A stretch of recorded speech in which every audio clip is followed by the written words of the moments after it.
नमस्कार, आप देख रहे हैं पी न्यूज दर्पण। खबर है यूपी के जनपद प्रतापगढ़ से, जहां पर विवेचक पर चार्जशीट से नाम व धारा निकालने का लगा आरोप। रंगदारी व छेड़खानी व अन्य धारा से निकाला नाम। पीड़िता के पक्ष के गवाहों का बयान आरोप पत्र में नहीं किया दर्ज। पीड़िता ने एफआईआर की पूर्ण विवेचना कराने की मांग। 10 मार्च को पड़ोसियों ने घर में घुसकर महिला को पीटा था। अश्लील हरकत व 5 लाख रुपए की मांगी थी रंगदारी। पुलिस ने 3 नामजद व 5 अज्ञात के खिलाफ दर्ज किया था केस। एसपी सतपाल अंतिल ने मामले की जांच का दिया आदेश। आसपुर देवसरा थाने के तिवारीपुर गांव का मामला है। 10 मार्च 2023 को मैं अपने घर के सामने झाड़ू लगा रही थी। इतने में रमाशंकर तिवारी, जय नारायण तिवारी, नंदकिशोर मिश्र और 5 लोग अन्य आए। हम एकजुट होकर के हमारे घर के सामने आए बिना किसी विवाद के और गाली देने लगे। और जब मैंने पूछा कि गाली क्यों दे रहे हैं, तो उन्होंने, रमाशंकर तिवारी ने धारदार चाकू से मेरे पे वार किया और मेरे साथ अश्लील हरकतें करने लगे। और मैं जैसे ही घर के अंदर प्रवेश करती हूँ, ये सारे लोग मेरे घर के अंदर घुस गए और मुझे लात घूंसों से मारना शुरू किए।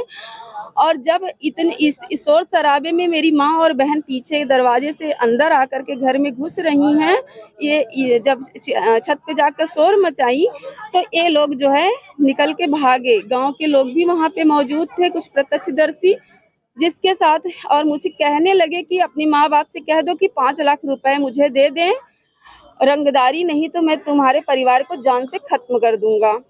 इसके बाद ये लोग कह के चले गए। वहाँ कुछ प्रत्यक्षदर्शी थे जिनके साथ मैं थाने गई हूँ। थाने में मेरा मेडिकल कराया गया है और उसके बाद मुकदमा पंजीकृत हुआ है। मुकदमा पंजीकृत होने के बाद जांच अधिकारी जी गंभीर धाराएं हमारी काट दिए हैं और मामूली धाराएं रखे हुए हैं और हमारे गवाहों का नाम भी काट दिए हैं।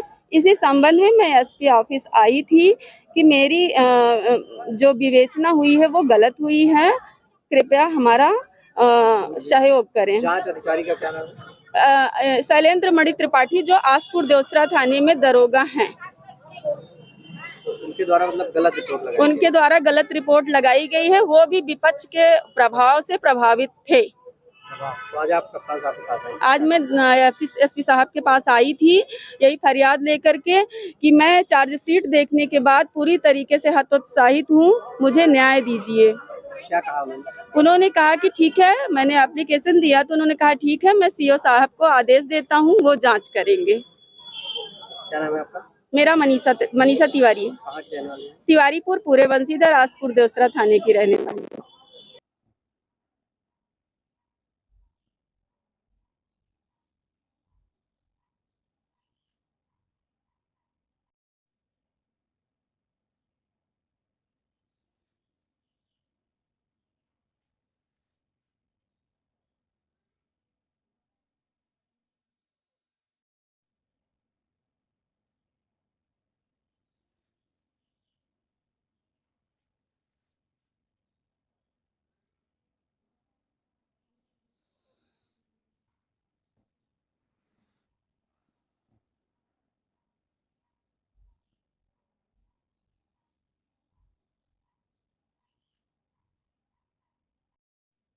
का प्रशिक्षण शिविर 2 दिवसीय प्रतापगढ़ में है, 4 तारीख को, 5 तारीख को। और समाजवादी पार्टी माननीय राष्ट्रीय अध्यक्ष जी उत्तर प्रदेश की हर लोकसभा वाइज प्रशिक्षण शिविर कर रहे हैं।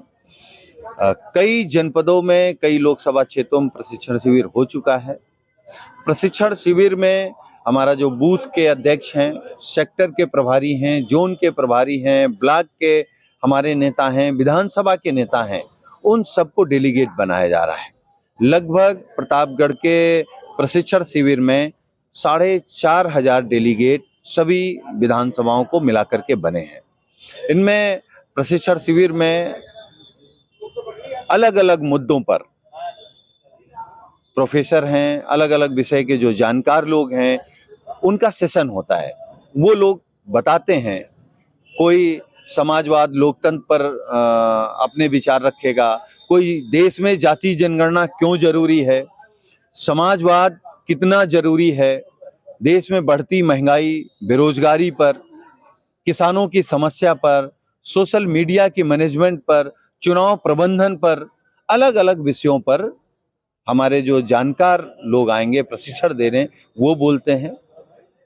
शुभारंभ माननीय प्रदेश अध्यक्ष जी करते हैं पहले दिन का समापन माननीय शिवपाल सिंह यादव जी करेंगे और 5 तारीख को माननीय राष्ट्रीय अध्यक्ष जी का संबोधन होगा। 2024 के लोकसभा चुनाव को लेकर क्या रणनीति तैयार की है? नहीं, 24 के चुनाव को लेकर के ही समाजवादी पार्टी काम कर रही है। हम लोगों ने हर लोकसभा क्षेत्र में अपना संगठन तैयार कर लिया है। अब प्रशिक्षण शिविर के माध्यम से उन लोगों को मजबूत विचारधारा के आधार पर मजबूत कर रहे हैं। कैसे भारतीय जनता पार्टी षड्यंत्र करती है, कैसे झूठ फैलाती है, कैसे नफरत फैलाती है, कैसे वोटर लिस्ट से समाजवादी पार्टी के वोटरों का नाम कटवा देती है, इन सभी चीजों को लेकर के तैयारी हो रही और हमें भरोसा है कि उत्तर प्रदेश से समाजवादी पार्टी भारतीय जनता पार्टी का विजय रथ रोकेगी, तभी दिल्ली में जाकर के बीजेपी रुकेगी। बिहार में जाति जनगणना रिपोर्ट जारी हो, समाजवादी विचारधारा के आंदोलन से निकले सभी नेताओं की बहुत दिनों से ये मांग रही है कि जब तक देश में जाति जनगणना नहीं हो जाएगी तब तक आप सामाजिक न्याय की लड़ाई नहीं लड़ सकते हैं। हम सब लोग बिहार के मुख्यमंत्री जी को, आदरणीय नीतीश कुमार जी को, आदरणीय लालू जी को, तेजस्वी यादव जी को धन्यवाद देंगे, बधाई देंगे कि उन्होंने कम से कम अपने राज्य में शुरुआत की है और अब ये आंदोलन रुकने वाला नहीं है। हालांकि कल जब जाति आंकड़े बिहार के आए, पूरी भारतीय जनता पार्टी और आरएसएस के लोगों के सीने पर सांप लौट गया। उन्होंने कल खाना नहीं खाया होगा, क्योंकि अब वो जान गए कि अगर जाति जनगणना हो गई तो पिछड़े अपना हक ले लेंगे, दलित अपना हक ले लेगा, आदिवासी अपना हक ले लेगा, जो गरीब है, कमजोर है, वो अपना हक ले लेगा। ये हक भारतीय जनता पार्टी लगातार लोगों की मारती रही है। इसलिए हम लोग उस आंदोलन को पूरे देश में जब तक जाति जनगणना नहीं हो जाएगी, समाजवादी पार्टी के लोग रुकने वाले नहीं। कितनी सीटों पर जीत हासिल करने जा रहे हैं? उत्तर प्रदेश में माननीय राष्ट्रीय अध्यक्ष जी ने लक्ष्य रखा है कि भारतीय जनता पार्टी को 0 पहुंचाना है। बीजेपी को 0 पहुंचाने के लिए हम लोग काम कर रहे हैं।